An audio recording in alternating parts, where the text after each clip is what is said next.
Bonjour à tous et bienvenue sur Caro Magic Books. On se retrouve aujourd'hui pour faire un petit point sur mes sagas et je pense que cette vidéo va être peut-être au moins en deux parties. J'ai commencé à sortir un petit peu toutes les sagas que j'ai, que ce soit policier, SFFF, voilà, en roman contemporain, j'en ai pas vraiment. Après, historique, c'est pas vraiment à suivre, ça peut se suivre séparément, mais bon, j'ai pas sorti. Il y a des livres, je vous dirais, je rigole parce que je regarde les livres là-bas, mais c'est la passeuse de mots. Je peux pas sortir le livre. C'est-à-dire que si je le sors, il y a tout ce qui va se casser la gueule. Donc, on va éviter. Ah, je le ferai peut-être une autre fois, enfin, que je trouve un autre moyen parce que je sens, en fait, à côté de la passeuse de mots, vous avez le tome 1 de À chaque génération. Vous savez, les Buffy qu'ils ont ressorti. On suit la fille de Willow, si je me souviens bien. Il tient, je ne sais pas, je crois qu'il tient parce qu'en fait, il est contre l'escalier et l'escalier est en bois, donc il y a un débordement entre l'escalier et le mur. Et voilà, il y a le coin du livre qui tient comme ça. Mais j'ose pas y toucher parce que tout risque de crouler. Il faudrait vraiment que j'enlève plein de choses. Mais je me dis, mais c'est un de ces quatre, ça se casse la figure au milieu de la nuit. Mon mari va m'étriper, ça c'est clair et net. Donc ça me fait bon, un petit peu peur, mais là je me dis, c'est la tour de Pise. Voilà quoi, si on fait pas quelque chose rapidement, ça va finir par s'effondrer. Mais bref, j'étais venue pour vous parler de mes sagas en cours. Je vais commencer par une relique de saga. J'avais dit de vous faire de temps en temps une relique de saga. Je vous avais présenté les aventures d'Anita Blake. Ouais, puis après j'ai laissé tomber, j'ai pas vraiment eu le temps. C'est vrai qu'il y a pas mal d'updates lecture à faire aussi. D'ailleurs, les updates lecture, des fois je me dis est-ce que je devrais les filmer et faire un montage après, est-ce que j'ai peur d'oublier certaines choses. On verra bien. Bon, là vous m'excuserez, il y a certains, voilà, certaines sagas qui sont voilà, des reliques, on va dire, de sagas. Donc je me souviens pas forcément exactement de tout ce qui se passe. Alors, je crois qu'une des plus vieilles que j'ai, c'est les chroniques de Thomas Covenant de Roger R. Donaldson, pardon. C'est aux éditions Le Pré au Clair, Fantasy. Je pense que ça a dû sortir en poche depuis. Je pense qu'ils ont dû aussi mettre une autre charte graphique. Au départ, c'était noté, j'avais regardé. C'est mon mari qui me les avait offerts. Et enfin, il m'avait offert le tome 1. Et puis, le tome 1 et 2, peut-être en même temps, je sais plus. Puis à chaque fois, il me les offrait. J'avais regardé, c'était noté qu'il y avait 13 tomes. Mais je sais pas, ils ont dû les rassembler, je sais pas. Bon, je sais pas comment ils ont fait. C'était une réédition. Et en fait, il y a 6 tomes. Alors, j'avais lu les 4 premiers. Et puis, je les avais pas relus. Donc, je dis, il faut que je relise tout pour me souvenir. Donc, j'avais relu les 4 premiers. Disons qu'il y a voilà, il y a une trilogie, on retrouve à chaque fois le même personnage, Thomas Covenant, mais il y a une coupure entre les 3 premiers et les 3 derniers. Et j'ai relu les 4 premiers et je me suis... Alors, c'est pas trop gênant parce que j'ai lu au moins les 3 premiers, mais par contre, je relirai pas. Si je le reprends, voilà, je relirai pas forcément le tome 4 parce que voilà, il me reste plus que 2 à lire et je n'ai pas envie voilà, de trop faire voilà, j'ai pas vraiment de temps pour de la relecture. Vous verrez d'ailleurs, enfin vous verrez pas plutôt, je vais pas mettre toutes les sagas par exemple que j'ai en version numérique, sauf si entre temps je les ai en version papier, si j'ai un tome 2 en version papier par exemple, mais je vais pas vous refaire toutes les sagas parce que sinon on va jamais s'en sortir. Donc voilà, je vais limiter quand même parce que sinon, vous me direz, je pourrais faire des vidéos avec tout ça. Mais bon, revenons à notre cher Thomas Covenant. Alors Thomas Covenant, c'est un écrivain américain à succès. Il est marié, il a une petite fille ou un petit garçon. Pom, pom, pom, pom, pom, pom, pom. Bon, c'est pas marqué sur le résumé. Je sais plus, je crois que c'est un petit garçon. Il vit dans un coin assez reculé des États-Unis, enfin un coin tranquille pour pouvoir écrire dans une belle maison. Il a la belle vie, tout va bien. Ça se passe à notre époque, enfin le livre il doit dater quand même d'un petit moment, mais... Ah oui, donc, ouais, il date de 77, hein. Ça date quand même. Mais disons que ça se passe à l'époque contemporaine, voilà. Et malheureusement, on ne sait pas trop comment, Thomas Covenant va attraper la lèpre. Quand même le faire en plein 20e siècle, pardon, aux États-Unis, ce qui fait que sa femme va emmener leur enfant de peur, parce que c'est très contagieux, la lèpre. de peur qu'il leur refile la lèpre. Les gens voilà, de la petite ville d'à côté, ils savent qu'il a la lèpre, donc il est vu comme un paria. Il n'ose plus de sortir de chez lui. Et c'est là qu'on voit l'enfer qu'ont dû vivre les gens qui avaient la lèpre. C'est-à-dire que vous ne, voilà, notamment les extrémités, vous ne ressentez pas la douleur. Donc il est toujours en train de... Voilà, il a ce réflexe-là, il faut qu'il touche les différentes parties de son corps pour voir s'il n'a pas un coup. Parce qu'il peut très bien, je veux dire, s'arracher la peau à vif jusqu'à l'os, il ne va pas forcément le sentir. Selon la progression de la maladie. Oui, c'est un peu... On ne voit pas trop ça dans le livre, hein, je vous rassure, c'est pas trop glauque à ce niveau-là. Mais voilà, on voit qu'il a tous ses gestes, il regarde dans la glace, s'il n'a pas un coup même sur le visage, sur les doigts, et dès qu'il voit un petit coup, il faut tout de suite qu'il le protège, voilà. Mais il se sait condamné. Il rencontre d'ailleurs un homme qui est assez étrange, qui ressemble un peu au clochard de la ville, mais qui a, on dirait un devin à l'ancienne, hein, qui annonce grande catastrophe et compagnie. Enfin bref, il lui arrive quelques petites choses comme ça, assez étranges. Et puis, il ne peut pas s'empêcher, je crois c'est un soir, de sortir quand même en ville. Il va dans une soirée ou une discothèque, je sais plus. Et au bout d'un moment, les gens vont se rendre compte que c'est lui. Donc il se prend des coups quand même. Mais il rentre chez lui et il s'assomme ou il tombe, il s'évanouit, je sais plus. Et là, il va être projeté dans un autre monde d'heroic fantasy. Alors là, on est vraiment dans de la high fantasy, hein, c'est-à-dire que il y a beaucoup de personnages, beaucoup de noms de lieux. Il y a tout un, quand il arrive, il y a déjà, ce monde a déjà toute une histoire. Par contre, je ne suis pas sûre qu'il y ait un glossaire. S'il y a un glossaire, mais voilà. Et le livre, il date un petit peu, un glossaire, il est un peu serré. Donc je me rappelle que c'était une lecture, peut-être que si je le lisais maintenant, ça me paraîtrait moins long, parce qu'ils sont pas si longs que ça. Non, je me dis, ouais, 500 pages, ça va encore pour... Mais je me souviens que j'avais quand même un petit peu galéré. J'étais pas une grosse lectrice de high fantasy, donc j'avais un petit peu quand même, il fallait s'accrocher. Et puis voilà, il va arriver dans un monde où on va le prendre pour en fait le sauveur de ce monde qui est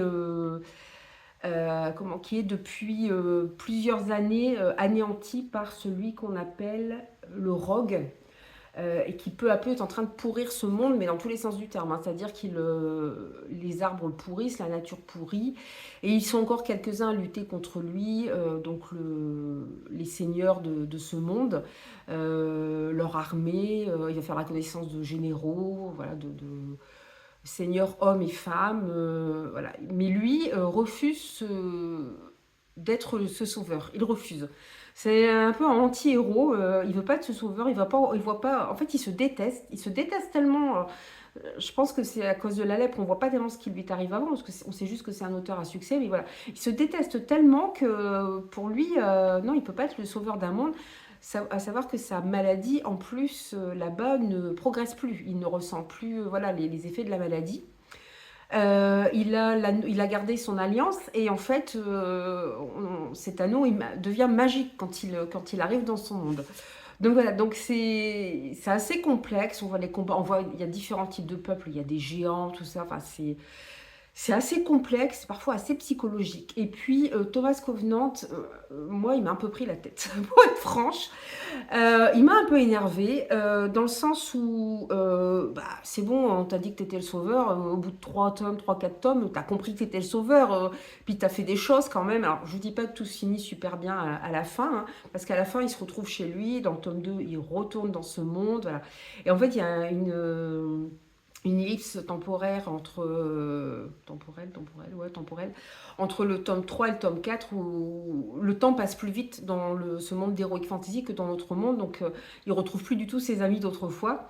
Donc voilà, donc il y aura des combats, voilà, il y a plein de choses, mais voilà, il m'a énervé enfin, l'autre chose, c'est pas vraiment de l'énervement, il m'a énervé pour ce côté, effectivement, je suis une merde, alors tout le monde le voit comme un héros, et en fait, il refuse de les aider en plus. Moi, c'est ça qui m'énerve. À la limite, je veux pas être un héros, je veux pas, ok, on n'est pas obligé voilà, d'être le sauveur du monde, mais au moins d'accepter de les aider.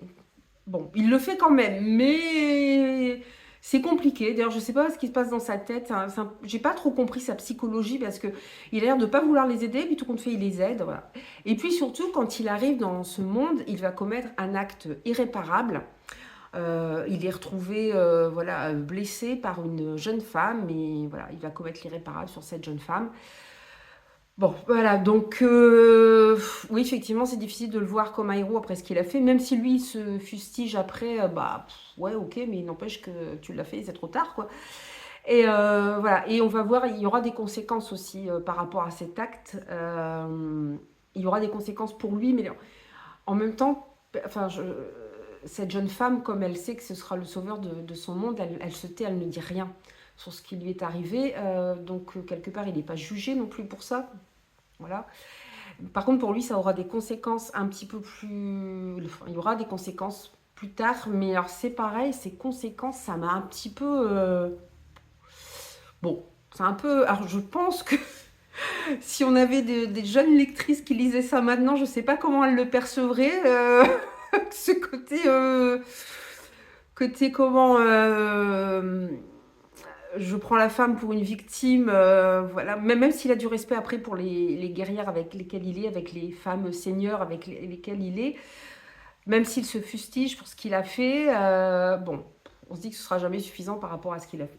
Donc voilà. Mais j'ai quand même, il change quand même petit à petit de comportement, notamment dans le tome 4, il va se retrouver une fois encore donc, dans ce monde d'Heroic Fantasy, mais lui, il y a qu'un an, 2 ans, 3 ans qui sont passés dans notre monde, et là-bas, il y a plusieurs siècles qui se sont passés, et il va être emmené dans ce monde avec une autre femme. Donc voilà, on va voir. Donc là, c'est un peu plus sur un pied d'égalité, ça a l'air plus intéressant, mais clairement, je ne vais pas recommencer parce que ce serait trop long. J'avais commencé aussi le tome, toujours dans de l'Heroic Fantasy, le tome 1 de l'Empire d'écume. Je vous en parle parce que je sais que le tome 3 sort là en mars, je crois d'ailleurs. J'avais adoré cette lecture. C'est de Andrea Stewart aux éditions Big Bang. J'avais adoré le système de magie. J'avais adoré qu'on ait plusieurs voix, on suit plusieurs personnages. Certains vont se rencontrer à la fin de ce tome 1, d'autres pas, mais on va comprendre ce qui va les lier. Enfin, il y a des plot twists et tout, c'est vraiment, vraiment super. Et j'ai acheté le 2 quelques temps après, je ne sais pas pourquoi, je ne l'ai pas lu encore. Bref, mais je me souviens bien de l'histoire pour le coup. Je me souviens plus trop des prénoms, mais je me souviens bien de l'histoire. Donc je pense que ça ira. Et comme le tome 3 sort bientôt, je me dis que je vais peut-être pas trop me précipiter pour le lire non plus. Là, c'est la fille aux éclats d'eau, et là, c'est l'impératrice aux éclats d'eau. Bon, ça va être la même héroïne qu'on va suivre. Voilà, les couvertures sont assez sympas en plus. Donc je pense que je vais peut-être attendre un petit peu de me fournir le tome 3. Ça va être une trilogie pour pouvoir peut-être les enchaîner un peu plus. Alors là, j'étais à jour, mais le tome 2 vient de sortir. C'est Le règne du sang, tome 1, partie 1, Les disparus des Carpates. Alors c'est de Marie-Léa Pacchieri aux éditions des Tourments. Là, on est dans une histoire de vampires, mais les vampires pas du tout glamour, hein. C'est les vampires dans les Carpates. Je dirais qu'on est à peu près fin 19e, début 20e. Voilà, ils sont pas glamour du tout. Ils foncent dans le tas, et on va suivre en fait au départ une petite fille qui va être enlevée à sa famille pour servir de domestique à l'héroïne, alors qui s'appelle. Est-ce que son. Genesis, voilà, elle s'appelle Genesis, qu'on voit ici. Elle est élevée dans un couvent, donc elle est élevée avec cette jeune humaine, et cette jeune humaine est censée lui servir de poche de sang plus tard. Elle retourne dans le château de son père, hein, qu'on voit ici. Voilà, on est vraiment dans les Carpates, on est vraiment dans une atmosphère plus à la Dracula, même si Dracula, il y avait quand même. Au cinéma, ils l'ont un peu glamourisé aussi, mais sinon, le vrai Dracula, voilà, c'est un peu plus puritain, on va dire. Là, c'est pas le cas ici, mais là, on est vraiment dans du sanglant. Il y a des scènes quand même assez sanguinolentes par moment. On est, ouais, voilà, dans du vampire horrifique, on va dire. Et voilà. Et en fait, quand elle est retournée dans le château, alors elle, au départ, Genesis refuse de servir de la jeune humaine, dont je ne retrouve pas le prénom évidemment, de s'en servir comme poche de sang. Cette pauvre fille, elle va se retrouver avec plein de vampires. On va apprendre l'histoire de sa famille. Ils sont en guerre contre d'autres familles de vampires. Voilà, il y a tout un passé. On sent qu'il y a des choses pas très claires au niveau du père de Genesis. Je ne sais pas trop ce qu'il a fait. Voilà, il y a pas mal de mystères. Le tome 2 vient de sortir.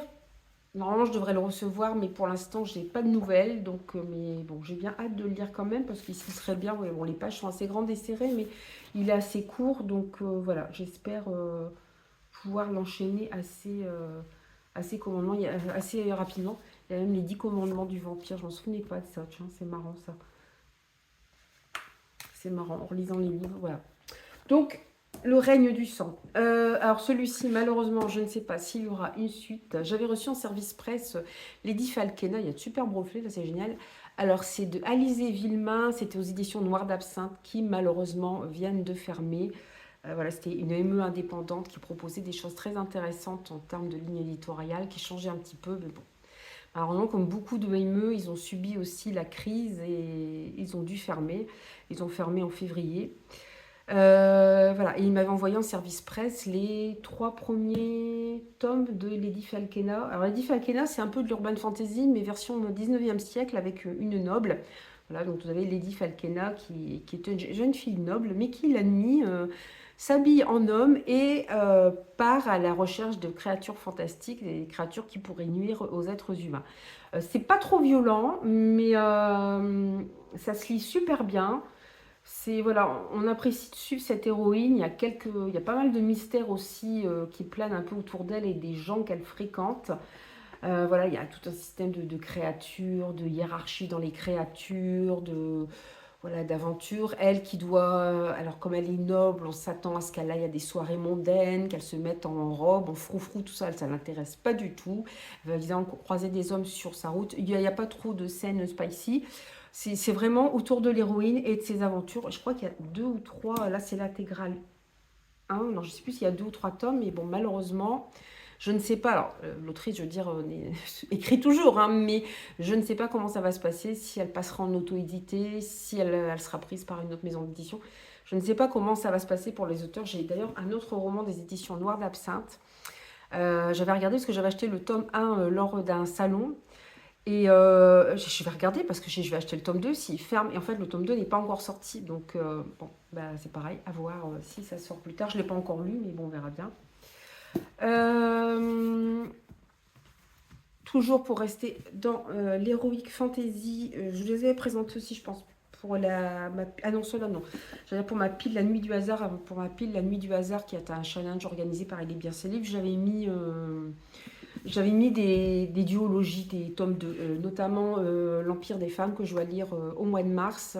Comme c'est une duologie, voilà, ce sera une saga terminée, et donc je devrais la terminer ce mois-ci. Donc c'est de Cassandre Lambert aux éditions Didier Jeunesse. On est dans un monde de fantasy, enfin il n'y a pas de magie, mais on est dans un monde aux influences gréco-romaines, sauf que ce sont les femmes qui contrôlent tout. Sauf qu'elles ne le font pas avec douceur, on va dire. C'est-à-dire que les hommes sont soit des domestiques, domestiques limite esclaves. On va suivre alors l'héroïne, c'est Adonna, ouais, c'est Adonna. Elle est la fille d'une des plus puissantes femmes de... Je ne sais plus comment s'appelle le tome 1. Sépiantia, je crois, Sépiantia. Elle est, voilà, c'est une des plus grandes familles, enfin une des femmes les plus puissantes de Sépiantia. Elle, Adonna, bah, c'est une très jeune fille, plutôt sympathique, sauf que tous les ans, c'est en ça qu'on voit qu'on te fait... voilà, c'est les femmes qui contrôlent, mais elles le font de façon assez cruelle. Je vous reparlerai après de ce qu'elles font aux hommes. Et en plus, elles s'imposent des choses, quelque part, elles ne sont pas libres non plus, c'est-à-dire qu'elles doivent avoir des enfants. Donc, ils sélectionnent des hommes, elles doivent choisir un homme avec lequel voilà, elles vont se reproduire, hein, c'est ni plus ni moins que ça, pour avoir des enfants. Et donc, Adonna est obligée de participer à cette sélection, bien qu'elle n'en ait pas envie, qu'elle se trouve trop jeune pour se marier, pour avoir des enfants, mais on ne lui laisse pas vraiment le choix. Et on va suivre un jeune homme, Ilos. Alors, il y a une île où sont exilés de nombreux hommes, c'est-à-dire tous ceux qui ont résisté au système, tous ceux dont on n'avait plus besoin, c'est-à-dire que voilà, là, ils leur servent un peu d'étalons, les hommes, hein, mais alors des fois, ils se les refilent après, entre elles, les femmes, ou alors ils deviennent des esclaves, enfin des esclaves, des domestiques, enfin bon, on est à la limite, hein. Ils deviennent des domestiques, mais voilà, c'est encore le sort qui est le mieux, on va dire, pour eux, où ils sont renvoyés sur cette île, où là c'est la pauvreté la plus totale, et on a 2 jeunes hommes qui veulent à tout prix se rendre sur l'île de Sépiantia, si je ne me trompe pas dans le nom, mais ils ont un plan en tête. Or, il se trouve que Hélios et Adonna voilà, vont se croiser. le courant passe, enfin, ça reste très méfiant des deux côtés, parce que lui, il vient pas là pour resservir des talents, en fait, et elle n'a pas vraiment envie non plus voilà, d'avoir des enfants tout de suite, et elle n'est pas trop pour ce système, mais en plus, comme elle est la fille d'une femme très puissante, elle est obligée de donner l'exemple. Donc voilà, on a toutes ces aventures, les épreuves qu'on va devoir passer les différents jeunes hommes qui ont été sélectionnés. Et puis voilà, ça se termine sur un cliffhanger. Il y a autre chose dont je voulais vous parler. Donc effectivement, il y a les hommes qui sont exilés sur cette île, il y a ceux qui servent de domestiques, et il y a une troisième caste d'hommes, notamment l'héroïne a un frère. Alors souvent, les femmes qui ont des garçons les envoient sur les îles. Ça a été le cas d'Hélios, hein, il a été emmené tout, si je me souviens bien. Tout bébé, il a été envoyé sur l'île, on ne sait pas d'où il vient, ni rien, il ne connaît pas ses parents. Bref, c'est une honte d'avoir un garçon, donc voilà, on s'en débarrasse généralement. Là, Adona, sa mère, a quand même bien voulu garder son frère, mais il existe un autre ordre d'hommes qui servent... c'est un petit peu religieux, et en même temps, ils doivent servir les femmes, et on sent bien, enfin, quand il est avec sa famille, en fait, il a que sa bouche à fermer, quoi. C'est horrible, c'est horrible, c'est... Et voilà, donc il doit suivre des cours, son frère, et puis à la fin, il y a voilà, la dernière épreuve d'initiation à faire, et c'est mais horrible. Je ne vais pas vous dire ce qu'ils sont obligés de faire pendant cette épreuve, mais c'est horrible, c'est carrément inhumain. C'est... Et tout ça pour être traité un peu comme de la merde après, c'est un peu beaucoup même. Voilà, j'avoue, ça m'avait choqué parce que je me dis en fait ces femmes elles font pas mieux que les hommes quoi. Elles traitent très très mal les hommes et même elles se mettent des barrières. Voilà, elles n'ont pas le droit, elles sont obligées d'avoir des enfants. Et je veux dire, elles n'ont pas le droit de l'aimer si c'est un petit garçon. Enfin, elle est où la liberté là-dedans, quoi. Donc c'était pas, voilà, c'est pas encore top. J'avais adoré ma lecture. Hein. Je veux dire, tout ça, c'est fait exprès par l'autrice. Voilà, c'est pour nous faire réagir. Donc c'était vraiment, j'ai trouvé ça très bien écrit. J'étais pas loin du coup de cœur avec ce tome 1. C'est pareil, j'ai acheté le tome 2 assez rapidement. Je ne sais pas pourquoi non plus, je ne l'ai pas lu. Mais voilà, donc normalement ce mois-ci devrait être lu. Et ce sera une saga de terminée. D'ailleurs, j'en ai d'autres de sagas, je suis en train de me dire que j'ai laissé en haut. C'est pas grave, je vous en parlerai une autre fois. Celle-ci, alors j'ai eu le tome 2 plus tard, donc et je m'y suis pas remise. Gros coup de cœur sur The Prison Healer de Lynette Noni. Alors le tome 1, c'est La guérisseuse de Zalindov. On va suivre, alors comment s'appelle l'héroïne? Kiva. Alors ça commence, c'est pareil, c'est toujours de la fantaisie.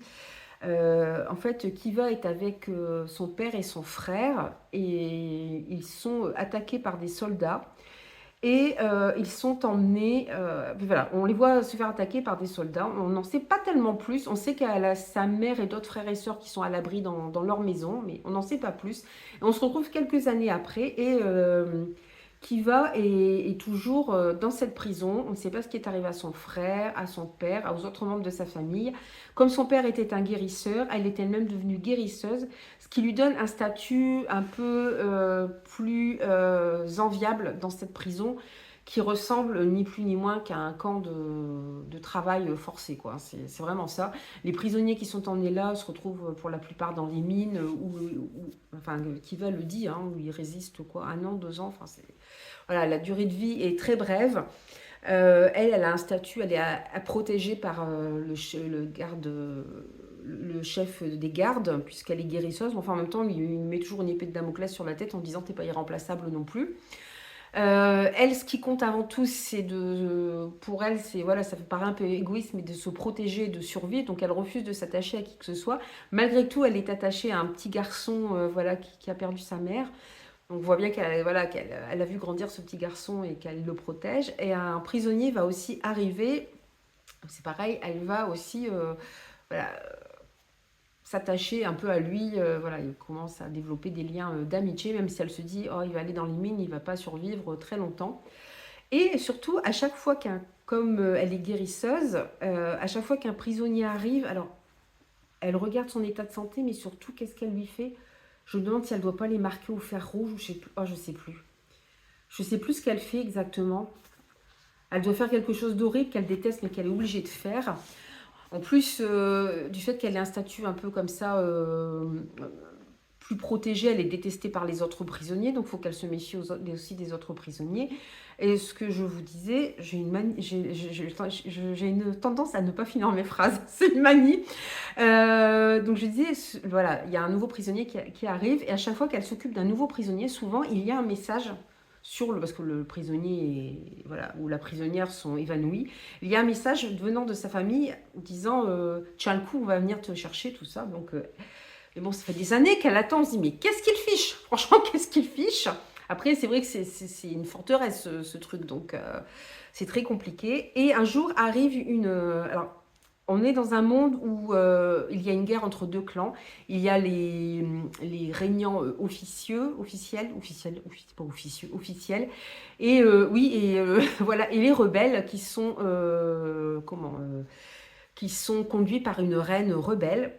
Et un jour, cette reine rebelle est capturée et arrive dans la prison où est Kiva. Et elle est très mal en point. Et il y a un message de sa famille lui disant « Il faut à tout prix que tu maintiennes la reine en vie, nous venons vous chercher. » Or, cette reine, les autres personnages, enfin les seigneurs régnants, ils ont des pouvoirs. C'est vrai qu'il y a quand même, là, il y a un peu de magie. Ils veulent que la reine passe des épreuves, donc des épreuves de magie. Sauf qu'elle en est incapable, parce qu'elle est vraiment... de toute façon, elle ne se réveille même pas, elle est dans une sorte de coma. Donc, Kiva va prendre sa place, sauf qu'elle n'a pas de pouvoir. Donc, on se demande comment elle va faire pour s'en sortir. Bon, c'est vrai que c'est un peu, on se dit, mais comment elle va faire? Donc, elle aura plusieurs épreuves à passer, et c'est vraiment hyper prenant, parce qu'on voit quand même qu'elle développe des relations. Voilà, c'est un personnage un peu dur, mais on comprend pourquoi elle veut survivre. On a cette atmosphère, mais c'est même plus une prison, je vous dis, c'est un camp de travail, un camp de, je sais pas, camp de concentration ou les camps en Sibérie russe, quoi. Ça fait vraiment, pour moi, ça m'avait pensé à cette atmosphère-là. Malgré tout, voilà, elle lie des relations avec d'autres personnages, donc on la sent humaine, elle doit éviter plein de pièges en même temps, parce qu'elle n'est pas aimée par les autres prisonniers. Et il y a, voilà, elle espère pouvoir sortir de cette prison, et elle doit prendre la place de cette reine et y passer des épreuves. Donc c'était passionnant, et à la fin du roman, c'est pas la dernière phrase, ça doit être l'avant-dernière phrase. Ouais, c'est pas l'avant, mais c'est dans les dernières, c'est pas la toute dernière phrase. J'en ai encore, je vous jure, j'en ai la chair de poule. Je ne m'attendais pas du tout à ça. Mais alors, le plot twist, je crois que c'est un des plot twists qui m'a le plus chamboulé. Je ne m'attendais absolument pas à ça. Je me suis dit, mais c'est pas vrai, j'ai rien vu venir. Incroyable. Donc, je me suis dit, il n'y a pas, il faut que je lise le tome 2. Je dirais qu'au départ, je l'avais eu par NetGalley en service presse numérique. Je les ai achetés après en papier parce que je dis, il faut la suite. Donc, voilà, la suite est ici. Donc, c'est la princesse rebelle. C'est The Gilded Cage, Prisoner of the Gilded Cage. Et le troisième est sorti, on ne va pas tarder à sortir. Donc, c'est pareil, j'attends un petit peu d'avoir le troisième pour pouvoir peut-être les enchaîner. Je pense que là, je vais essayer de les enchaîner quand même. Ce serait plus sympa. Pour rester dans de l'Heroic Fantasy, ce sera peut-être un spécial Heroic Fantasy cette fois. J'ai lu Le Parfum de l'Impératrice. Je l'avais lu dans le cadre du Prix de l'Imaginaire. Alors, c'est de Leslie Tanguy aux éditions Gulfstream. Le tome 1, c'est l'Archipel. C'est un très bel objet livre. Vous voyez, il brille. C'est du hardback avec signé. Très sympa. Il est quand même assez... Gulfstream, ils ont des livres vraiment très très beaux. J'aime beaucoup. On est dans dans un univers fantasy un peu post-apocalyptique et un peu steampunk aussi. Voilà, en fait, le monde a été envahi par les eaux, et il y a maintenant différentes... Je sais plus. Il y a plusieurs archipels où vivent différents peuples. Là, on va suivre, alors, est-ce que je vais retrouver le nom de l'héroïne dessus? Nimue, voilà, c'est ça, Nimue. Voilà, elle vit sur une de ces îles. C'est plutôt la ville, on va dire, qui est quand même préservée de la faim, des créatures. Il y a des créatures aussi dans l'eau, tout ça. Enfin, voilà, elle est dans une vie assez préservée. Elle est pas enfin, elle travaille pas dans la parfumerie, elle travaille dans la compagnie du thé. Mais bon, comme ça a un peu rapport aussi avec le parfum, tout ça, le thé, les saveurs. Voilà, c'est pour ça aussi que elle va jouer un rôle important dans ce roman. Et du coup, je ne sais plus où j'en étais. Oui, voilà. Donc, elle mène une vie quand même assez protégée par rapport. On va découvrir d'autres peuples où c'est quand même plus compliqué. Et puis, l'impératrice voilà, utilise le même parfum depuis des années. Et là, elle lance un concours pour avoir un nouveau parfum. Donc, il y a un prix très important à gagner à la fin. Donc, Tinmué voudrait à tout prix créer un nouveau parfum. Et pour ça, elle a une idée, c'est de trouver une plante très rare. Alors, elle s'associe avec Luguen, qui est un parfumeur, et Tidorel, qui est un affichiste. Je ne sais plus pourquoi elle s'associe avec lui. Je sais qu'il y en a un qui est voilà, très, ouais, Tidorel plutôt sympathique, exubérant, et l'autre il est très taciturne, en fait il est un peu asocial. C'est pas qu'il est méchant, hein, on sent qu'il est asocial, qu'il a du mal avec les relations humaines. Et puis les voilà partis tous les trois à l'aventure. Alors ils sont obligés de prendre un bateau quand même pour aller sur d'autres archipels pour aller chercher cette mystérieuse plante. Donc ils vont rencontrer des pirates, alors qu'ils n'ont pas le droit de quitter l'île, hein, donc ils pourraient être punis de prison. Ils vont débarquer aussi chez des espèces de ferrailleurs, enfin des humains qui vivent dans la ferraille, mais ils sont vraiment, eux, dans la survie. Hein. Ils ne sont pas dans le confort comme Nimue et ses compagnons.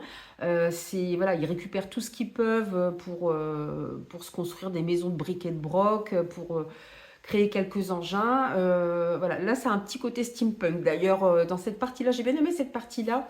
Le reste, c'était un peu... La première partie, on a un petit peu l'impression que voilà, le monde est quasiment envahi par les flots. Il y a des créatures aquatiques dangereuses, même si elles n'attaquent pas l'archipel. Mais on sent que, je vous montre en même temps un peu les illustrations, Nimue, elle vit quand même dans un monde assez protégé. C'est peut-être un peu young adulte.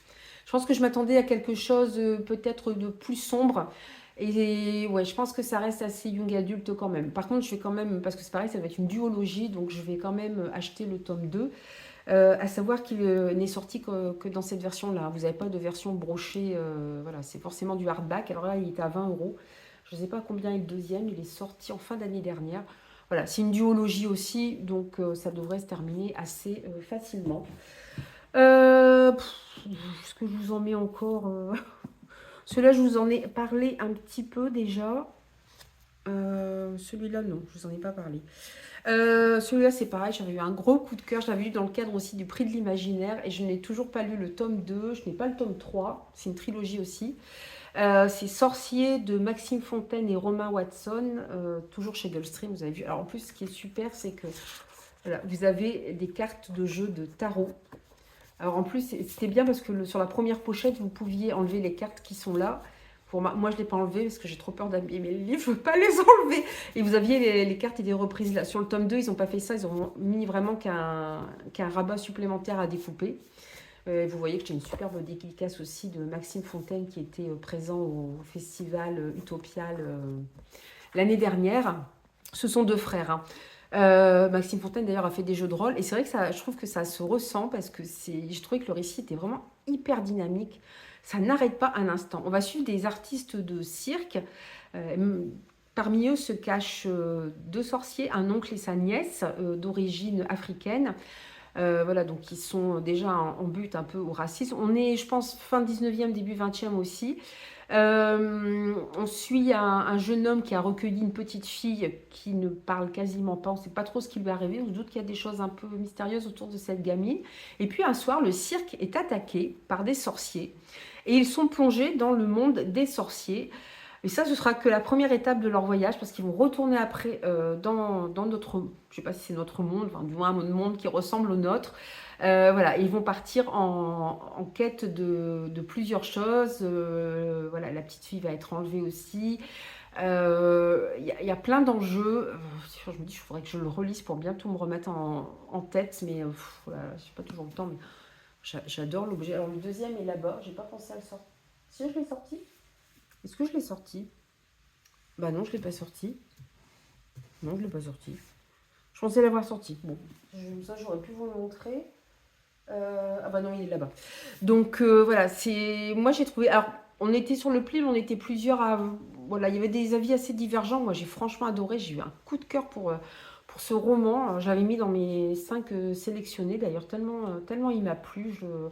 Voilà, je l'ai trouvé vraiment, vraiment génial. Vous avez deux des personnages qui sont là, donc la nièce et son oncle. Voilà, je trouvais c'était un pur plaisir. Je vais vous montrer le tome 2 quand même. Je l'ai vu il y a 2 minutes, je ne vais pas le retrouver ici, il est là. Voilà, le tome 3 vient de sortir, enfin il est sorti en fin d'année dernière aussi, c'est une trilogie, donc ce sera fini aussi, vous voyez. Présentation toujours aussi belle, c'est pareil, je ne sais pas pourquoi je l'ai commencé. Et vous voyez à l'intérieur, vous avez le rabat avec les cartes, mais vous n'avez plus, voilà. Et l'auteur me disait qu'en fait c'était une question d'économie de papier, quoi. Le coût du papier, vous avez les cartes à la fin aussi, hein, voilà. Donc je pense que vous pouvez vous faire un jeu de tarot avec les 3 tomes, parce qu'il y en a 4 et 4, 8, 16... Je ne sais plus combien il y a d'arcanes majeures dans le tarot. Plus si c'est 22 ou 24, je ne sais plus. Ouais, je vois quand j'aurai le tome 3. Donc voilà, je ne sais pas pourquoi j'ai pas encore non plus commencé le tome 3 de celui-ci, mais je ne désespère pas. Il est un petit peu plus gros d'ailleurs ce tome 2. Et je ne l'ai pas fait dédicacer celui-là. Je l'avais peut-être pas encore quand j'ai rencontré l'auteur. Donc voilà, donc ça c'est des grosses envies aussi de, voilà, de sagas que j'ai envie de terminer, qui ne sont pas forcément trop longues. Voilà, il faut... Ou soit les tomes ne sont pas tous sortis, soit il n'y a que 2 tomes ou 3 tomes et j'en ai déjà lu un, donc c'est tout à fait faisable. Donc voilà, bon, je pense que je vais m'arrêter pour aujourd'hui parce qu'on a déjà une bonne demi-heure de saga, ce qui est déjà pas mal en soi. N'hésitez pas à me dire si vous avez lu certaines de ces sagas, si vous en connaissez. Me dire aussi vous, où est-ce que vous en êtes de vos sagas, si vous en avez commencé 50 000 ou si vous êtes un peu plus soft que moi là-dessus. Parce que moi j'avais dit que je ne recommencerai pas cette année, mais j'en ai reçu en service presse, donc par la force des choses j'en ai recommencé. J'aimerais bien aussi avancer dans mes reliques de saga, mais maintenant je suis passée un peu à autre chose, j'ai envie de découvrir d'autres choses, donc c'est un peu compliqué de s'y remettre. Mais bon, on verra bien, il faudra que je vous présente aussi mes sagas de romans policiers. J'en ai aussi pas mal, j'ai pris du retard. Et là, par contre, c'est un manque de temps. Ouais, apparemment, ça me désole un peu parce que je me dis, je vous parle de Franck Tillier, tout simplement. Voilà, j'ai plein de livres de lui, c'est mon auteur de thriller préféré et je n'ai plus le temps de le lire. Donc il va falloir que je reprenne un peu de temps pour tout ça. En tout cas, je vais vous laisser ici pour cette première vidéo saga. Je pense que j'en ferai d'autres parce que là j'ai tout sorti, j'en ai encore plein. Donc voilà, on va pas manquer. Et puis je vous souhaite comme d'habitude de belles aventures livresques et je vous dis à très bientôt. Bye bye.